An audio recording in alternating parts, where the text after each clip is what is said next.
Hare Krishna, dear devotees. Please accept my humble obeisances at your lotus feet. Thank you. Hare Krishna, Dandavat Prabhu. Hare Krishna, Hare Prabhuji. Krishna Mataji, Hare Krishna. Prabhuji. Okay, so I'll just do the live streaming. By the time, if someone would like to do Jai Radha Madhav and Hare Krishna, please let me know.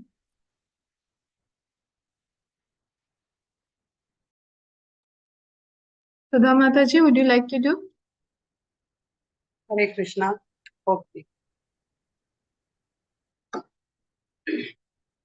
जय राधा माधव कुंज विहारी गोपी जन वल्लभ गिरिवरधारी। जय राधा माधव कुंज विहारी गोपी जन वल्लभ गिरिवरधारी। यशोदानंदन व्रज जन रंजन यमुना तीरवनचारी। यशोदानंदन व्रज जन रंजन यमुना तीरवनचारी। जय राधा माधव कुंज विहारी गोपी जन वल्लभ गिरिवरधारी। हरे कृष्णा कृष्णा कृष्णा हरे हरे, हरे राम राम राम हरे हरे। हरे कृष्णा कृष्णा कृष्णा हरे हरे, हरे राम राम राम हरे हरे। हरे कृष्णा कृष्णा कृष्णा हरे हरे, हरे राम राम राम हरे हरे। हरे कृष्णा कृष्णा कृष्णा हरे हरे, हरे राम राम राम हरे हरे। हरे कृष्णा कृष्णा कृष्णा हरे हरे, हरे रामा राम राम हरे हरे। श्री श्री हरि नाम संकीर्तन की जय, श्रील प्रभुपाद की जय। Thank you so much, Mataji. माता जी हरे Krishna. Hare Krishna. Thank you so much. Such a beautiful kirtan. Hare Krishna Mata ji, thank you. Okay, so I welcome you all. Thank you for joining. Let's start with prayers.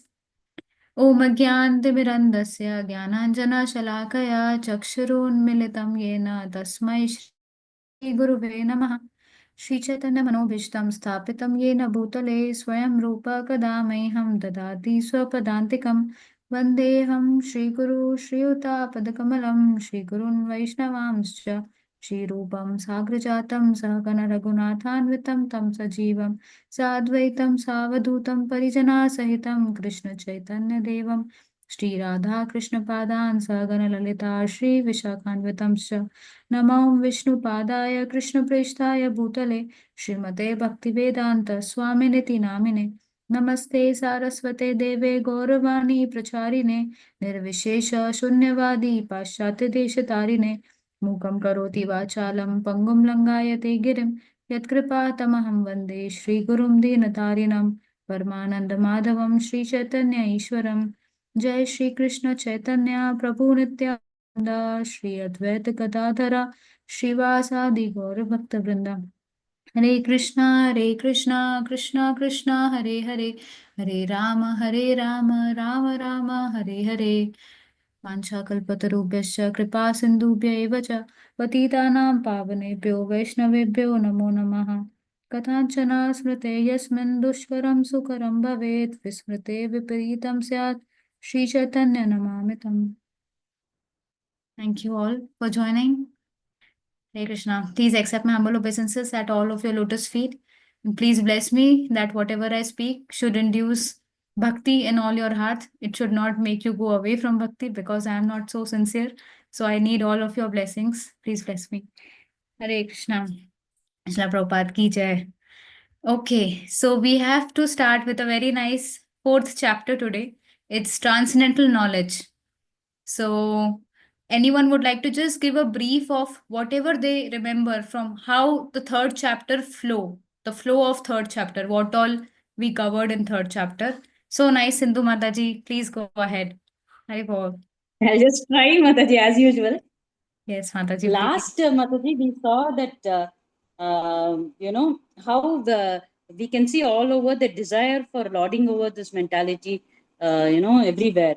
So, and sense gratification is also the greatest enemy of this conditioned souls nowadays.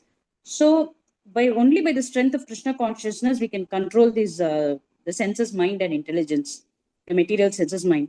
So, we cannot altogether give up the work or the duties, but gradually we can, what to say,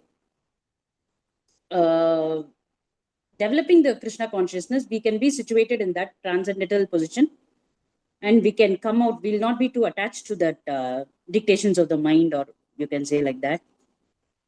Yes. So Uh, Krishna yeah. consciousness definitely is a solution. So the last section that Krishna took, when Arjun asked that, although after understanding that what are the duties and how we should perform and everything, but still there is a force which carries us away from all of this and we are not able to do it. What is that force? And then Krishna describes lust, and we understood with various speakers such as Aishwarya Mataji and Kavita Mataji very nicely explained that how lust really works, where are the senses, where is the mind, where is the intelligence, and how it is impacting all of them. And basically lust is any desire which is away, which is not in line with satisfying Krishna. So it's not like lust is only the type of lust which is generally known to outside people, which is attraction to the opposite gender. That's not just lust. That is one of the grossest form of lust. But lust is also very subtle in the form of very multiple desires which we have, which are not in line with Krishna consciousness. So, and then Krishna gives this knowledge that this is the purpose of Bhagavad Gita, right? That once we are transcendental to all these through the knowledge, then only we would be able to come out of the web of what we can say the lust, which is handling through the mind and intelligence and the senses, right? So very nicely explained, Mataji. Thank you. Anyone else would like to add any other point they have carried from third chapter? Hare Krishna. Mataji, it is related to Karma Yoga. So we have to detach and serve Krishna. And we basically, despite of fruits and all, we have to just serve Krishna. Right. Yes. So that is actually the purpose, that we have to serve Krishna in the way Krishna wants, like through as per the Shastras, as per his instructions. And then one very important thing that Krishna mentioned in that section when he was explaining, right, that what is dutiful work. So that he mentions without lethargy, right? We should not be lazy in performing our duties, although we are telling that you should not be attached to results. So it should not be like, oh, anyhow, I'm not affected with the results. Why should I do so much of work, right? So you should not be lazy in performing your prescribed duties. Very nice point, Prabhuji, because the third chapter is Karma Yoga. So definitely there is a lot of discussion on what is Karma Yoga. And then Krishna also describes Nishkam Karma Yoga, dutiful actions, right? So yes, that is also one of the very important points of third chapter. Anyone would like to tell why third chapter started? If you remember, third chapter started with Arjuna's questions in the first two verses. So why, what was the confusion of Arjuna and what did he ask to Krishna? Mataji, Arjuna asked that why you want me to engage in this fight if spiritual knowledge is so important. I mean, intelligence is better than the fruitive work. That's what he asked the So first. what Arjun considered was Uh, that yeah. this war is fruitive activity, and if Krishna is again and again saying that like you should be situated in transcendence, right? So he is thinking that I should be in Jnana Yoga rather than doing this activity, right? Killing of people. Krishna said in 2.49 that you stay away from dure na hai avaram karma, right? So you should be staying away from all that a nonsensical activity. So Arjun understood that, okay, this war fighting is this, but then Krishna is again asking him to fight. So he is confused that, okay, as per Krishna's instructions, I think I should be following the Jnana Yoga path. I also want to do the same. I also leave the fight and I also want to go into the forest. But then Krishna is saying that get up and fight. So what is the problem, right? So he is not able to understand the difference between renunciation and karma yoga action. So therefore, he asked Krishna to give more details. Okay, so because of that, the third chapter starts, and then Krishna gives an elaborate detail on the Karma Yoga. He gives a detail of Nishkam Karma Yoga. Then he gives examples of who all have followed, like how a leader is, that even though they are transcendental, they are not affected by the results of their karma, but they still do their karma to have a perfect example. He gives the example of Janak Maharaj, of himself, and then he also tells that those who are not following these instructions, then how they are going to degrade themselves, right? And then starts then comes Arjuna's question that, okay, although we know all of this, but still we are not able to follow. Which force actually is carrying us by the neck and not letting us follow? Then Krishna tells about lust, right? And lust is situated in which three places? Mind, senses, intelligence. Or Yes, yes. What is the lowest level? What is the lowest lowest? is, dull matter, Then body. I mean, dull matter, body, same thing. Our body is dull matter only. yeah. The senses, then Senses comes the and intelligence. intelligence. Soul is last, topmost. Right, right. So in this way, lust is situated in senses, mind, and intelligence, right? And through this only, he's driving the soul away from Krishna. Okay, the soul is basically, as per the analogy, right? If you take the analogy of a chariot, the horses are the senses. The five horses denote the five senses. Then the ropes is um, uh, mind. The driver is the intelligence, because intelligence actually decides. Okay, like he will, based on the ropes, he will actually make the senses go here or there, right? So the driver is the intelligence, and the soul is the one who is sitting behind in the chariot. Okay, so actually it's the soul who wants to go from one place to another. But if his horses are not controlled, if his mind and if the ropes are not working in accordance to actual, like what he wants to do, right, then he would be taken anywhere, right? He will not be able to go to his destination. Similarly, if we as a soul, if we have not identified ourselves as a servant of Krishna, and if we are not wanting to make our desires Krishna conscious, then all the other desires that we are having, they will be leading our intelligence, mind, and senses to haphazard directions. Okay, so this was a good summary on third chapter. I hope you all have understood. And if there are any questions, you can please raise your hands and we can discuss on that. Otherwise, we can start with chapter 4. Mataji, horses represent for what? Horses are the senses, Mataji. Senses. Okay. Yes. The rope is the mind. Mind. Mind. Intelligence. Driver Right. is the intelligence. The intelligence work is to discriminate what is right and what is wrong. Okay, so if the intelligence, that is why it is said, the intelligence is supported by knowledge. So if a person gains knowledge, his intelligence would be able to discriminate if, let's say, the senses are wanting something, but Yeah. the intelligence would be able to discriminate whether it is good or bad. And then even if the mind says, no, no, it is very good, we must take it. Last time when we had it, it was so tasty, it was so yummy, I want to have it again. But the intelligence would be with the rope of knowledge, it would be able to control the senses that no, it is not good for you. You are having cough, you should not have ice cream. So in that way, you understand, intelligence is higher than mind and mind is higher than senses. And the highest among all is the soul. So the person sitting on the chariot is the soul. Soul, yes. Yeah. This is the analogy to understand how all of this work. Yeah. Thank Okay. you. Thank you, Haribol. So let me share my screen.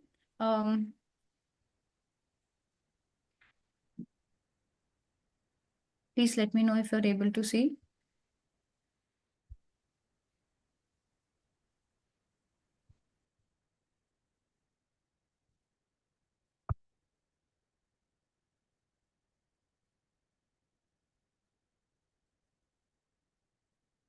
Is it visible?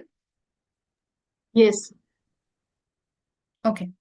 So we'll start with transcendental knowledge. Before that, I'll just share my screen.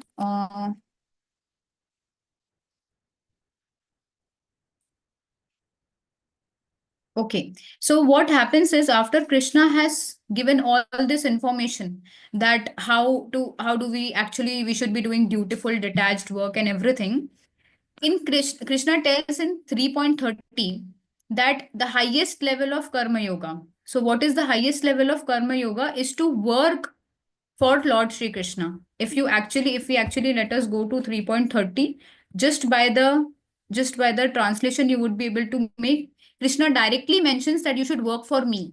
So first time in Bhagavad Gita, Krishna says this in 3.30 that you should work for me. But someone might think that why should I work for Krishna? Like, for example, if we want to get employed for a company, I might think, why should I get employed for this company? What is this company all about, right? We just generally would have to have some knowledge of that company. Similarly, here Krishna is asking us a very big deal. What he's saying that all your life activities, all your desires, everything, what you should be doing it for me. So no one would be able to really do it unless and until that person knows about Krishna, right? Unless and until that person knows how much Krishna loves us. So that for that, we have to understand Krishna's position. So here, if you see, Mai Sarvani Karmani Sanyasdhyatmatma Chetasa Nirasir Nirmamo Bhutva Yudhyasva Vigata Jwaraha. Right? What Krishna is saying? Therefore, O Arjuna, surrendering all your works unto me with full knowledge of me. Okay, with full knowledge of me, without desires for profit, with no claims to proprietorship, and free from lethargy, fight. So now he wants to understand, Arjun wants to understand, first of all, if Krishna is saying that everything you should surrendering all your works to me, then who is Krishna really? Because he is actually Arjuna's friend. So Arjun would think, right? If one of your friend comes to you and say that, oh, okay, Sindhu Mataji, from now on, you should do all your works only for me. So you would be like, oh, why so? Right? So similarly, Arjuna would have a question that who Krishna really is and what is the knowledge about him that he doesn't know. So then this 3.30 is the link between third and fourth chapter. And therefore Krishna starts to tell about himself. Okay. So here we see chapter 4 is basically what is transcendental knowledge. Now, if I just ask any one of you, what do you understand with this word transcendental? What does this really mean? Spiritual, Mataji, spiritual. Krishna, spiritual, Yeah. Divine. Beyond material. Divine. So you are saying spiritual, but how do I understand what is the criteria to say that this is material and this is transcendental? It's about The the three three modes of modes. material nature, Mataji. Amazing. Yes, Sudha Mataji, you are right on point. That if something is coming in the realm of goodness, passion, or ignorance, in the three modes of material nature, then that particular thing is material. But our goal is to go above these modes. And above these modes, that is called transcendental. Right? So transcendental knowledge means ideally, yes, spiritual is also right. Transcendental knowledge is spiritual knowledge, and transcendental knowledge is knowledge of the absolute truth of Krishna. Okay, because Krishna is above all the material modes. Krishna is the one who is actually controlling these material modes, right? He is the one who is controlling Maya Devi, and Maya Devi is the one who is having those ropes of goodness, passion, and ignorance, and all the living entities are being tied with these ropes, right? So then Krishna is the one who is transcendental. And so the fourth chapter is what is transcendental knowledge and how it should be received. And what will you get once you receive this fourth chapter knowledge is that it will elevate us from Sakam Karma Yoga to Nishkam Karma Yoga. Like just because we are so much attached to results, but we would at least, because of knowledge, we would become detached to the results. It will award us the intelligence, the strength to overcome lusty desires. So if we understand, you would have heard it many times in lectures that actually there is no dukkha, there is no sadness in this material world. All the sadness that arises is only because of our mind. But when we saw that example of chariot, we saw that mind is actually lower than intelligence. So how come mind takes the superior role and it is also driving the intelligence? How is it possible? It is only possible because we have given mind that strength. And how the intelligence is strengthened? The intelligence is strengthened by the reading of scriptures. So if we read scriptures every day, if we hear scriptures every day, and if we chant, so by the strength of scriptural study, our intelligence becomes so strengthened that it can control the mind also. Otherwise, although intelligence is more powerful than the mind, but generally mind controls the intelligence. Because in material world, this mind is just going with the senses. If the senses say, oh, I want this, I want this, the mind will be, yes, yes, you must have it. Because mind, what the mind is doing, it is wanting us to go away from Krishna. So it will, this fourth chapter will award us the intelligence to overcome the lusty desires. Okay. Then purifies consciousness from passion to goodness. So if we want to really go to transcendental stage, the actually there is only one way to go to transcendental stage, is only from goodness. From passion and ignorance, we cannot go to transcendence. It is not possible. It is very important that our eating, sleeping, every activity that we are doing, if that is in goodness, then this knowledge is very easily graspable. You would see that same lecture, one lecture, let's say if you hear a lecture of His Grace Radhesham Prabhuji, now his every lecture is perfect. Every line, every word is perfect. But how come some person would be able to grasp everything and some person would not be able to grasp so much? They will be like, wow, what a lecture, wow, what a lecture. Oh, Prabhuji, what did you learn? No, it was a nice lecture. So how can you not remember even one sentence from the lecture, one takeaway from the lecture? It's not possible, right? And similarly, if you ask another person who is very dedicated, if you ask that person, okay, what did you like? They would be able to tell you 10 points what they remember from the lecture. Why? Because they are in goodness. In goodness, our mind is stable. In goodness, our memory is able to capture more details. And in goodness, only we are able to transform us. This knowledge should lead to transformation. Otherwise, this knowledge would lead us to pride. So therefore, we must always pray that although we want to understand chapter 4 Krishna, but it should lead us to humility and not pride. Okay. So this is just a summary of what chapter 4 is all about and how we are going to get too much benefited when we start reading this chapter. This is one of my favorite chapters also, because when I started going to ISKCON, the Bhagavad Gita class that I started going, this was the chapter that was going on at that time. So I'm very connected to this chapter. So, okay. So let's start then. Yes. So Krishna tells this lineage of how this knowledge is coming, because knowledge has to come through parampara. So Krishna tells in the first 3 verses that he has told this knowledge before to Arjuna. He has actually told this knowledge to sun god Vivaswan. Okay, and this knowledge has been coming in the disciplic succession of saintly kings, of Raja Rishis. And now, as the succession has been broken, Krishna is speaking this knowledge again to Arjuna. So he's giving the succession, the sampradaya, right? All the details of knowledge that he has actually previously spoken. So this, from first words, Krishna will tell that, okay, let's go through the verse first. Okay, yeah. Who would like to read? Hare Krishna Mataji, may I? Hare Sure, Yeah. sure, Mataji. Shri Bhagawanuvacha imam Shrivanuvacha vivasvate yogam imam vivasvate yogam proktavanaham avyayam vivasvanmanave praha vivasvanamanape praha manur ikshvakave bravita. manur ikshvakave brave. Translation. Translation by Srila Prabhupada. Srila Prabhupada ki jai. The personality of Godhead, Lord Shri Krishna said, I instructed this imperishable science of yoga to sun god Vivasvan, and Vivasvan instructed it to Manu, the father of mankind, and Manu in turn instructed it to Ikshvaku. Hare Yes. Krishna. Hare Krishna. Daji, we'll read the purport in a minute. So what Krishna is saying, I have given this knowledge to Vivasvan, who is the sun god. Okay, Vivaswan is the name of the sun god. And sun god, when generally from start of creation, right? So what that is 120 plus million years before, right? This is what Krishna is saying. This is the first time I gave this knowledge, I gave it to sun god. Then from sun god, it came to Manu.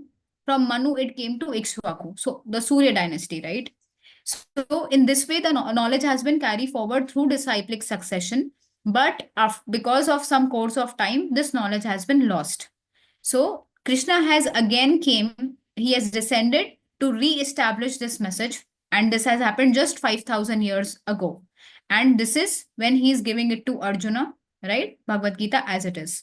Why he is giving that particular thing, Krishna tells in 9.1 that because Arjun is the devotee of Krishna and friend of Krishna.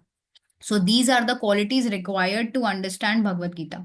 Not anyone and everyone can understand Bhagavad Gita. If you see, there were so many versions of Bhagavad Gita already available. But because Prabhupada is a devotee of Krishna, he's a pure devotee, when Prabhupada translated Bhagavad Gita as it is, just by reading Bhagavad Gita, so many people became devotees of Krishna. So because Prabhupada gave it as it is, you now understand why he's saying as it is, because whatever Krishna has actually told to Vivaswan, that thing, what Krishna is telling to Arjuna, that thing, as it is, he is giving to Arjuna. Prabhupada is giving to us. He's not altering the message with his own mental speculations. And that is why only those scriptures or books that are translated by devotees of Krishna, then only it will lead us to bhakti if you read them. Otherwise, if you read any other Bhagavad Gita, there will be no bhakti aroused in your heart. In fact, you would not even consider Krishna a very important person. I see Kusum Mataji, you have raised hand.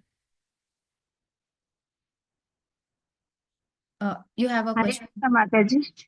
Yes, Mataji. To read the purport, Mataji. Okay. Sure, Yeah. Mataji. Just a minute. Yeah, I'll give you the chance. So here, what has mentioned that there are two classes of men, devotees and demons. So devotees are the one who accept Krishna as a supreme lord, and demons are the one who do not accept Krishna as a supreme. So those devotees who are accepting Krishna as a supreme lord, only commentary by these devotees should be accepted by us. Otherwise, it will all the other impersonal commentaries, it will not lead us to bhakti. It will bewilder us in a very wrong way. So that is why it's very important that we understand Bhagavad Gita as it is very nicely. Okay, let us now go to the purport. Yes, Kusum Mataji, if you want, you can start reading. Hare Krishna Mataji. Purport by Srila Prabhupada. Srila Prabhupada ki Jai. Herein we find the history of the Bhagavad Gita traced from a remote time when it was delivered to the royal order of all planets. Beginning from the sun planet, the kings of all planets are specially meant for the protection of the inhabitants, and therefore the royal order should understand the science of Bhagavad Gita in order to be able to rule the citizens and protect them from material bondage to lust. Human life is meant for cultivation of spiritual knowledge in eternal relationship with the Supreme Personality of Godhead, and the executive heads of all states and all planets are obliged to impart this lesson to the citizens by education, culture, and devotion. In other words, the executive heads of all states are intended to spread the science of Krishna consciousness so that the people may take advantage of this great science and pursue a successful path utilizing the opportunity of the human form of life. Yes, Mataji, just a minute. So very nicely, Krishna, Srila Prabhupada is telling us here that Krishna gave this knowledge to whom? To sun planet, not to moon or to Mars or to any other Brihaspati. No, he gave it to whom? To sun planet. Sun planet is the king of all planets. Similarly, when the king, the leadership, the administrative class of the society, if they are firm in the knowledge of Krishna, then they can lead the society to actually become Krishna conscious, right? Just like if the father is a devotee, right, is a staunch devotee of the Lord, by because that father is the, what we can say, he's the king of the house. So because of that father, by default, the wife, the children, everyone would by default be religious. By default, they would be actually subconsciously devotees, even if not purposefully. Similarly, if the king of the whole nation, if he is Krishna conscious, he would make sure that all the citizens are following their duties properly. All of them are actually performing Ekadashi. They are performing all the other festivals related to Krishna. So he would make sure that the society is going to get benefited at the end of their life, so that he also goes back to Krishna and he takes his whole kingdom back to Krishna. So that is why when when Krishna is giving this knowledge to the king of all planets, he's telling that we should also know that this knowledge is very important for the administrative class. We have also seen Srila Prabhupada many times, he has told that the administrative class of the country, specifically politicians, leaders, kings, right, they should be very much they should be knowing this knowledge. They should become Krishna conscious. Then it would be very easy, so that when, let's say, when there is a proposal to teach Bhagavad Gita in the schools, they will actually not oppose it because they themselves are Krishna conscious. But the thing what we are seeing right now, government to the people, for the people, by the people are Shudra, the government leaders are Shudra, then no one is wanting to progress in spiritual life. Right? So that is why Prabhupada tells that administrators must be Krishna conscious. Okay. Yes, Mataji, you can carry on. In this millennium, the sun god is known as Vivaswan, the king of the sun, which is the origin of all planets within the solar system. In the Brahma Samhita, it is stated. Mataji, I will read it, Mataji. okay. Yachakshuresha savita sakala grahanam raja samasta suramurti rashesha teja yasyajne brahmati sambrita kala chakro govindamadi purusham tamaham bhajami. Let me worship, Lord Brahma said, the Supreme Personality of Godhead Govinda, Krishna, who is the original person and under whose order the sun, which is the king of all planets, is assuming immense power and heat. The sun represents the eye of the Lord and traverses its orbit in obedience to his order. Yes, just a second, Mataji. So first of all, let us discuss what is Brahma Samhita. So anyone here who knows what is Brahma Samhita? Prayers by Lord Brahma. Yes. And when he did these prayers, The Brahma Bhimo after the Brahma Bhimo and Leela. yes. So, yes, Mataji, very correct. Lord Brahma, who is bewildered by the activities of Krishna, when he gets to know that, oh, he is actually my master, he is praying to Krishna. And in those prayers, these prayers are so significant because in Brahma Samhita, you will see that each and everything is very nicely described. What is the position of Durga? What is the position of Ganesha? What is the position of, let's say we just saw sun god. Who are these people? And what are they doing? If Ganpati has the power to remove obstacles, he's Vignaharta. How is he getting that power? In Brahma Samhita, it is mentioned because he's paying obeisances to the lotus feet of Lord Narsimhadev. Then he is getting this power to remove the obstacles. And what Prabhupada has given us, Prabhupada has given us direct access to Lord Narsimhadev, whose appearance day is tomorrow. So, very merciful day, we can ask for so many blessings from Narsimhadev so that he should remove all the obstacles in our spiritual life. So Narsimhadev is extremely, extremely merciful.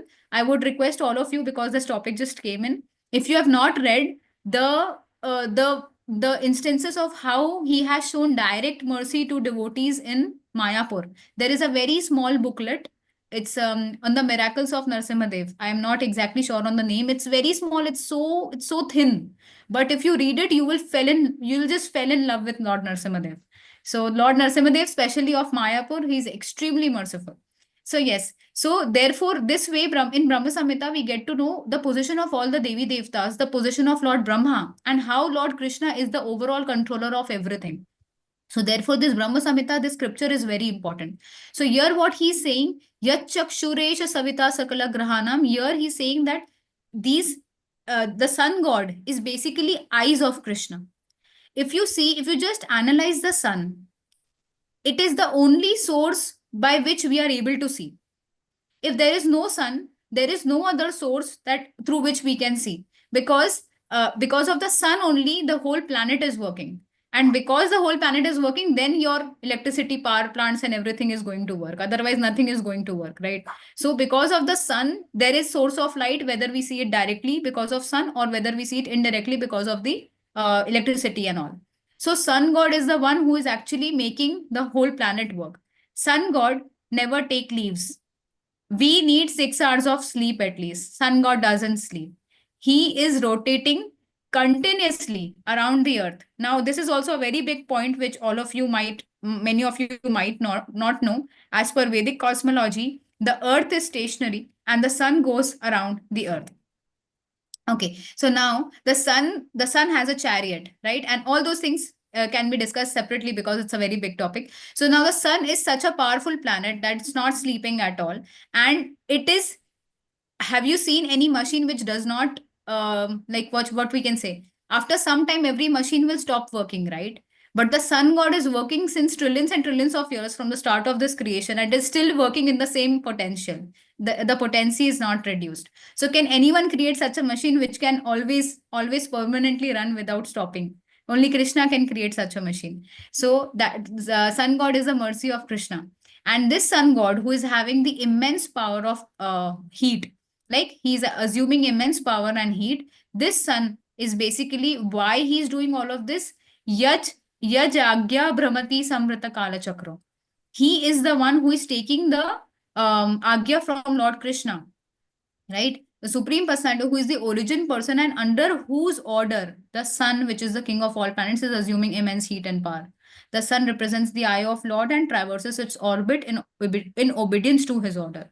So such a personality is actually working under whose direction? It is working under Govinda. He's working under directions of Krishna.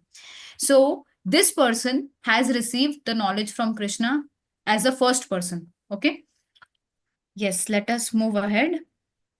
Yes, Mataji.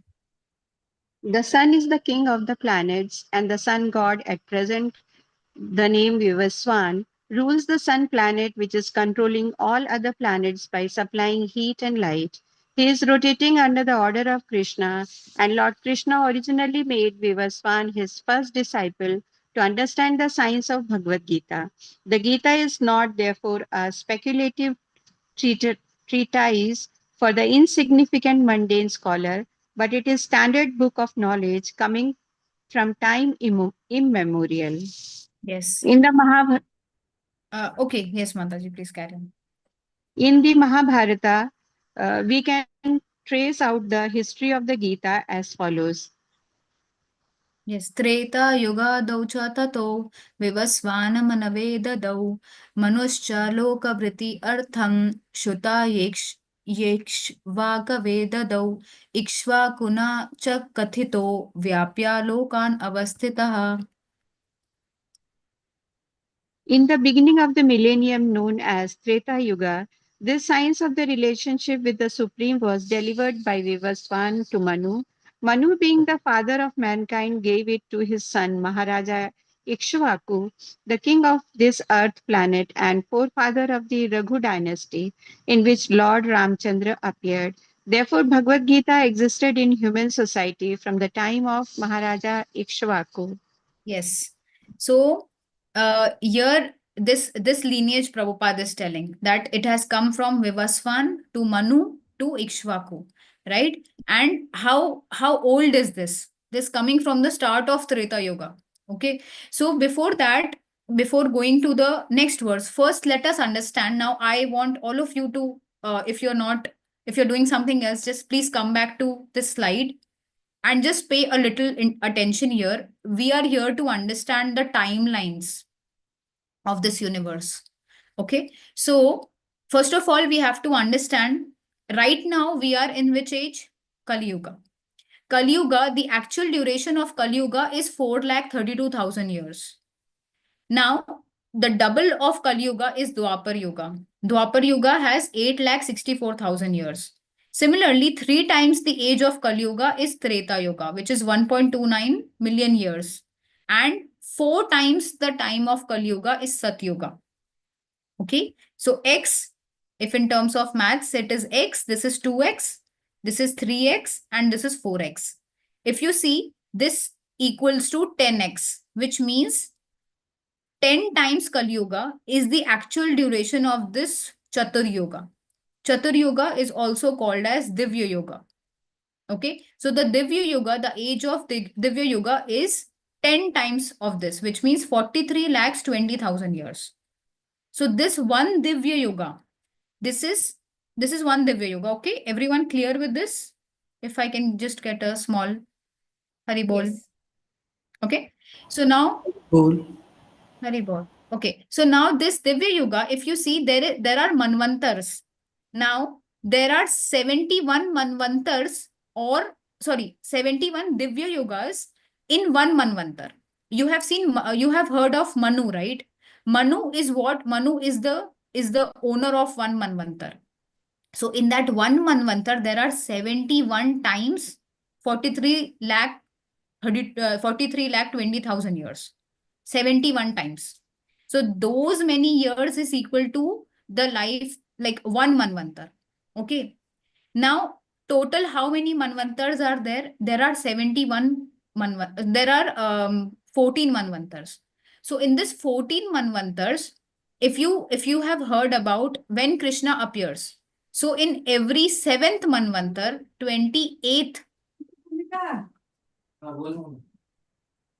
seventh Manvantar, 28th cycle, 28th Divya Yuga cycle. Okay, there are 71 Divya Yugas. So out of 71, the 28th Divya Yuga, and out of 14 Manvantars, the 7th Manvantar. This is actually when Krishna comes to this material world to deliver us all. And if you see, okay, so now let us first understand what are these 14 Manvantars. So if you consider 1 day of Brahma, 1 day of Brahma consists of 14 Manvantars plus 15 Sandhyas.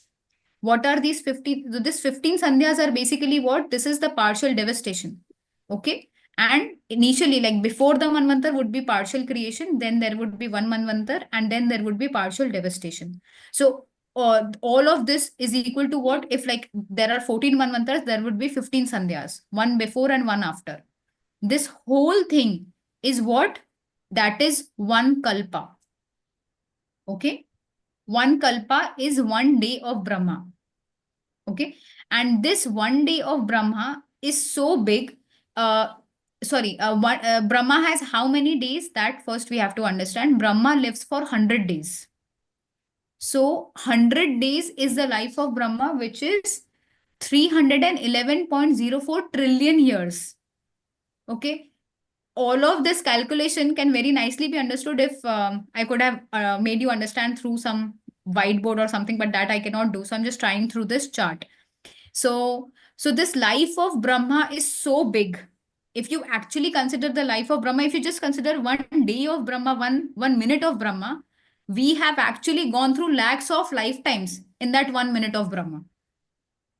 Right? And in this Manvantar, what happens is, when one Manvantar, like under one Manu, all the demigods come. So all the Indra, Chandra, right? All these demigods are coming in one Manvantar. So this is a position. Indra, Chandra, right? All these, Surya, all these are positions. Like for example, Prime Minister. So Prime Minister is a position. And Narendra Modi is the personality who is in that position as of now. Similarly, sun is a position. Who is the sun god? Is Vivaswan, right? When Krishna gave this knowledge. So that sun god will change when the Manvantar will change. Similarly, the moon god will change. All the other demigods will change at the time of the change of Manvantar. So you see, so many demigods change in the day of Brahma. 14 times the demigods change in the day of Brahma, right? So if someone is thinking that like we are not condemning, but we have to understand the position. So let's say if someone is worshipping Indra, but Indra is not just going to last for a day of Brahma also. He's just going to last for some hours, right? So by the lunchtime, there would be seven Indras will change by lunch of Brahma, right? So we have to understand whom are we worshipping? Are they really permanent or not? Krishna is the permanent person. And this life of Brahma is so big that if we are actually cognizant of this knowledge, we would be able to really realize the insignificance of our life. So we have heard that story, right? That Revat, the father of Revati, he wanted to get his daughter married, right? So he thought of 10 people whom I could, out of these 10, I could get married my daughter to. So he went to Lord Brahma to ask him who among these 10 should be the one for my daughter. Lord Brahma said, by the time you have come here, like within that second you have come here, there were lakhs of generations have already passed. And Satyuga has gone, Treta Yuga is gone, then Dwapar Yuga is right now going on.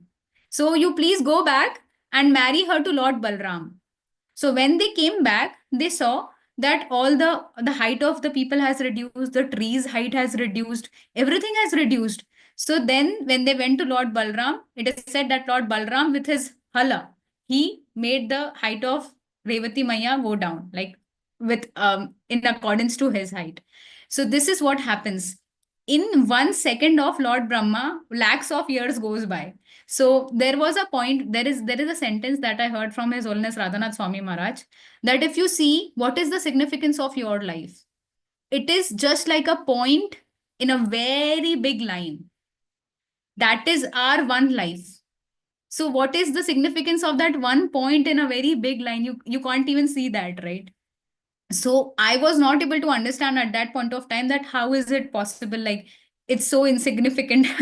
But when we understand the life of Lord Brahma, all these kalpas, manvantaras, divya yogas, then we understand that we are very, very, very insignificant. And in that very small life of 50, 60, maximum 80 years, we take up so many things on our mind and we just sit with them saying that this is wrong and that is right, and as per me, as per my my knowledge and as per my understanding, this is right and that is wrong. What is our opinion? Nothing, right? Our life is nothing. So this is the position. Now, one question to you all. When we say that all these demigods, these are positions and they change in every manvantar.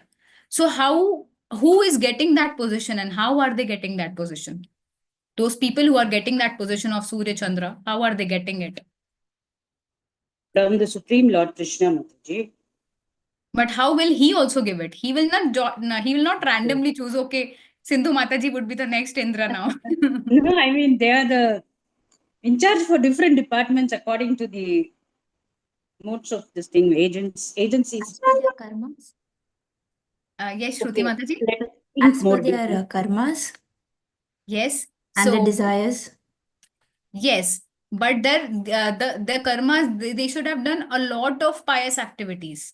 Like lifetimes of pious activities would actually make one eligible to become Indra. Lifetimes of, I have heard, I'm not very sure. This is something which I'm just telling you out of my memory. I have heard that someone who performs 100 Ashwamedh yajnas perfectly, he becomes eligible to become Indra. And for performing one Ashwamedh yajna is also very difficult. For Kali Yuga, it's not possible at all, right? And there are so many other parameters. If you are doing, let's say, if you have not spoken even one lie for 1,000 lifetimes, then you become eligible to become Surya. This is something I heard of.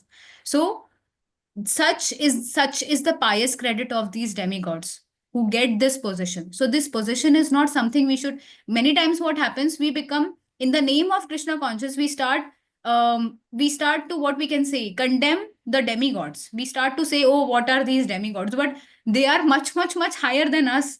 And in fact, they are performing the activities of Krishna only. Krishna has given them this position, right? Okay, you take the charge to give light to the whole universe. Okay, you take the charge to give the juice to all vegetation in the planet, right? Moon gives the juice to all vegetation. It gives the potency of all to all medicines. If moon is not there, then these medicines will not act on us. So all these things to make the universe work, even for just blinking an eye, there is a demigod, right? So Krishna is making all of this possible so that we can live here nicely. We can live here happily. Just imagine the level of facilities Krishna is giving for us to live happily in this material world. So that is why this chapter is called transcendental knowledge. This knowledge, when it comes, then only we become grateful to Krishna, that seriously, Krishna, I did not even realize you're doing so much for me, right? So this is how we understand that such is the life of Brahma. And where are we? Now, can you see where are we? We cannot even see. But the bigger point, the very big point, very important, significant point is, I told you that, okay, can someone tell me in which Manvantar and in which cycle, in which Divya Yuga cycle Krishna comes? Seventh Manvantar. And 28th. Seventh Manvantar. which cycle? 28th. 28th. Exactly. 7th Manvanta, 28th cycle. If you see what is written here, 306.72 million years. Out of these many long years, when Krishna is coming, that particular time when Krishna has come, it's just 5,000 years before us. So how close, when you consider lakhs and lakhs of years, in front of that lakhs of years, how close is 5,000, right? If you have 100 lakh rupees, will you, sorry, if you have, let's say, 50 lakh rupees, would you consider spending 5,000 rupees? No, right? You would be like, 5,000 is fine. Similarly, in front of so many lakhs of years, we see Krishna has just come. 5,000 years is nothing in front of so many lakhs of years. Bigger than this, Chaitanya Mahaprabhu has come just 500 years before. So Chaitanya Mahaprabhu, Lord Krishna, they have come in this cycle only, and they are so close when we have come. So it is so easy for us. Let's say when Srila Prabhupada was there was so much preaching. Now also there is so much preaching. But do we have Srila Prabhupada in front of us? We have him in our books. We have him through our sannyasis. But these sannyasis are also, they are so aged, right? We are seeing them go. His Holiness Gopal Krishna Goswami Maharaj went. There are so many other sannyasis who have went. We don't know how long we would be able to actually have their association. So what can we say about the fortune of those who will come, let's say, 5 generations after us? They would be lesser fortunate, right? Similarly, when we are in this material world, the Lord has come just some time back. Is it not 500 years is so small in front of lakhs of years? So we are so fortunate that we have got this human birth, which is so close to Lord's appearance. And therefore, we are so fortunate that we can now access the mercy because of Srila Prabhupada, his books, and his movement. So we should, if we have still not become serious, if we still think that how am I fortunate? You see, we are very fortunate. And we are still fortunate because we are in this human body. We are not animal. So we can definitely come back to our seriousness to Krishna consciousness if we have started to lose. Okay. So all of this was to tell that this is one day of Brahma that we all discussed. Now, life of Brahma is how many days did I tell you all? 100 days. Exactly. 100 days and 100 nights. Okay. So that is the life of Brahma. And in this life of Brahma, this life of how is Brahma coming? So Brahma, there is Mahavishnu. Okay, I'm not sure where I kept that image. Otherwise, I would have shown you. Mahavishnu is basically breathing out. When he breathes out, from each pore of his body comes one universe. In each universe, there is a Brahma. Okay. Now that Brahma, based on the size of the universe, can have 4 heads, 10 heads, 100 heads, million heads. If the size of the universe is very big, the Brahma has that many heads. Our universe is very small, therefore our Brahma only has 4 heads. Okay, so if you consider the breathing in and breathing out of Mahavishnu, the life of Brahma is insignificant. You see? It's just a breathe in and breathe out for Lord Vishnu. So how much time do we take in breathing in and breathing out, right? So that is the life of Brahma in front of Lord Vishnu. So when we leave Krishna and we come to this material world, and when we go back to Krishna, it's like not even a moment. It's like a second, a moment. But how much we have to struggle here. The theory of relativity that is shown in the modern science, it's there in our scriptures since time immemorial. People don't realize the theory of relativity which Einstein has given, he has taken from our scriptures. He has also even said that I have taken this from the Vedic scriptures, but that people will not, they will not propound that okay, scientists are saying that he's taken the knowledge from Vedic scriptures, but this he has taken from here, and this theory of relativity has been from time immemorial. Our Vedas are so accurate that nimisha is a quantity of, let's say, one very minute, let's say a blink of an eye is called nimisha. So there is a quantity to calculate even a blink of an eye, and there is a quantity as in kg, pounds. I'm telling you about the measurement. So there is a measurement value even for blinking of an eye, and there is a measurement value even for the life of Brahma, right? So many measurement values are already in our scriptures. Why I'm telling you all this is we should understand what we have got, what treasure we have, and we should not, in the name of modern science and scientists, we should not never ever like belittle what we are actually having. Okay, so let's move ahead. So yes, we have heard about the sun god and how is he the king of all planets, and he is the first disciple to get the knowledge of Bhagavad Gita. Okay, and okay, so when was Bhagavad Gita spoken? Here in this slide it is given at least this many 120 400,000 years ago. Vivaswan spoke this knowledge to Manu. Before that, Krishna has given this knowledge to uh, Vivaswan. Okay, and 5,000 years ago, it was re-spoken by Arjuna. So someone might not think that this knowledge is only 5,000 years old. What about before that? Like people have this question that, okay, if you say that Krishna is God, Krishna has come just 5,000 years before. So then how come, how come this knowledge is eternal?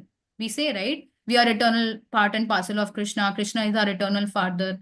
But he has just come 5,000 years before. He has given this knowledge just 5,000 years before. So we should tell that person, show 4.1. Krishna has given this knowledge to the sun god in the start of creation.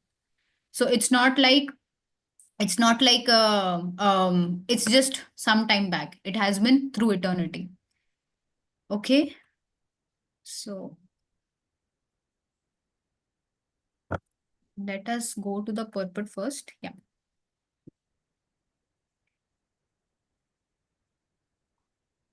I guess we have to start from here. Yeah.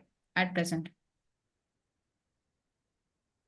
At the present moment, we have just passed through 5,000 years of Kali Yuga, which lasts 432,000 years. Before this, there was Dwapara Yuga, 80, 8 800,000 lakh years. years.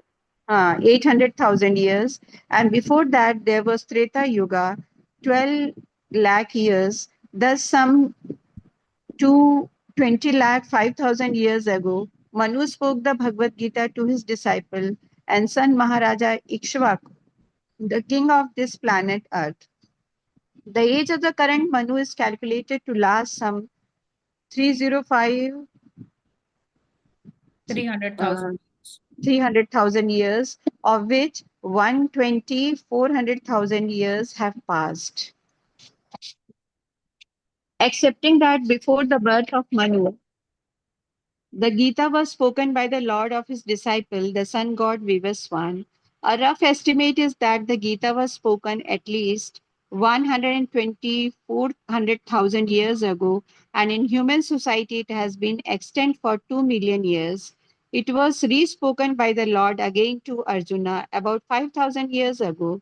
That is the rough estimate of the history of Gita, according to the Gita itself and according to the version of the speaker, Lord Shri Krishna. It was spoken to the sun god Vivaswan because he is also a Kshatriya and is the father of all Kshatriyas who are descendant of the sun god or the Surya Vamsha Kshatriyas.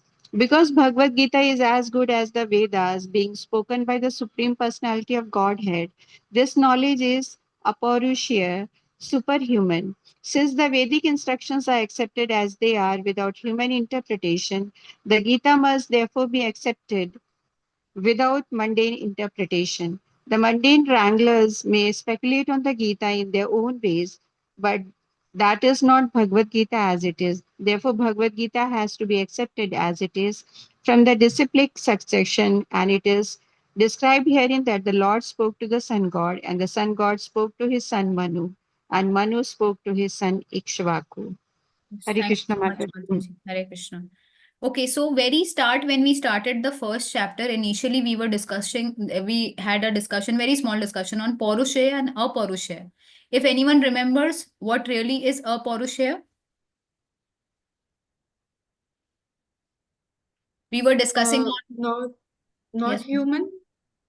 not human, but only Universal. Aparushaya is only applicable to Krishna. Krishna.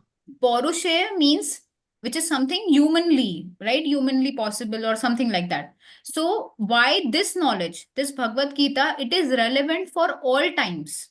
If we see, there are many people who say that there are many theories, right? That okay, this particular scripture is not relevant now, that particular scripture is not relevant now, right?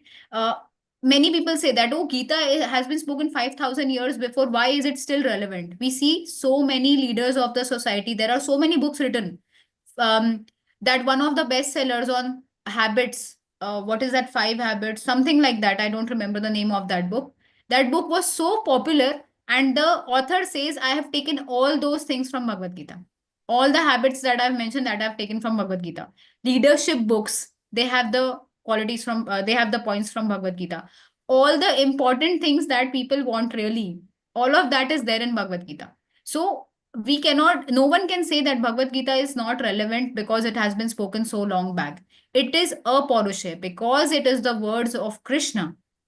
It is always applicable, it is always relevant, and you will always find a new realization when you read. So yes, these books, leadership lessons from Bhagavad Gita, then management leadership through Bhagavad Gita, Gita for daily enrichment, 10 inspirational Bhagavad Gita course, there are so many books which are actually, and many books where it is not mentioned from Bhagavad Gita, they also have taken it from Bhagavad Gita only in an indirect way.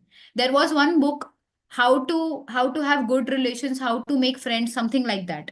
That author has also told that I have taken the essential points from Bhagavad Gita. So we see that Madhvacharya, he says Lord Krishna wants to impress Arjuna, right, that what he is explaining is nitya tattva or eternal truth. They never become outdated. Because when Krishna is saying to Arjuna that I have spoken this knowledge to sun god, Arjun might think, oh Krishna, you are standing in front of me, your age is hardly 100 plus years, how can you say you have given this knowledge to sun god thousands and thousands of years before, right? So therefore, and how can you say that this knowledge is still valid? So this is one thing, that it is nitya tattva, it will never become outdated, and it is inviolable cosmic laws. They never become irrelevant with the passage of time. They are always relevant. Okay. And Krishna, by giving this knowledge, by telling this, he is trying to impress Arjuna. He's trying to tell him in a hint that he's not something human. He's not a human. He's superhuman. Therefore, he has given this knowledge to sun god, right? And there is a very nice question which Arjuna would ask after in the fourth verse that we will see once we go through it. So, yes, let us move. Okay, what's the time? Okay, it's already 5.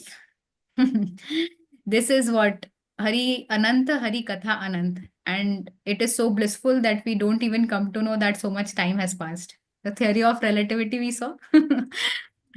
You see how transcendental Krishna is. Time and space do not act when we are engaged in the service of Krishna. So we don't realize the time. Yes, thank you so much to all of you. You have, anyone has any questions? Anything you want to add, you would have heard somewhere which you want to share, which is very relevant to our topic today. Hare Krishna, Mataji, I have a feedback. Like in ISKCON classes, only everybody is awakened. Otherwise, if you see other on TV channel, everybody is sleeping in Maharaj. Uh, TV is the last option. Actually, WhatsApp University, News Channel University, Serial University, all these universities are totally bogus. Krishna will mention all of that in the coming verses. So Krishna will tell the bona fide sampradayas where you can get the actual knowledge. So Shri Sampradaya, Madhva Sampradaya, Kumar Sampradaya, and one more. How can I forget? Rudra Sampradaya. Yes. So these are the 4 sampradayas where you will get the exact knowledge. right? Because they are coming from the four acharyas. The four bona fide sampradayas is a very nice topic. If I would say, it's not possible for me to take that because it's very technical and I probably I'm not the right person. But if you get somewhere ISKCON courses somewhere on the four bona fide sampradaya, you definitely go for it, because they tell what is the philosophy of each and every sampradaya. How Chaitanya Mahaprabhu, when he came, he took two points from all the four sampradayas. Okay, so deity worship, prema rasa, different topics he has taken, different philosophy he has taken from different sampradayas. And therefore, ISKCON is like a roof of all four pillars. The four sampradayas are like the four pillars, and ISKCON is the roof, because it is following in the footsteps of Lord Chaitanya.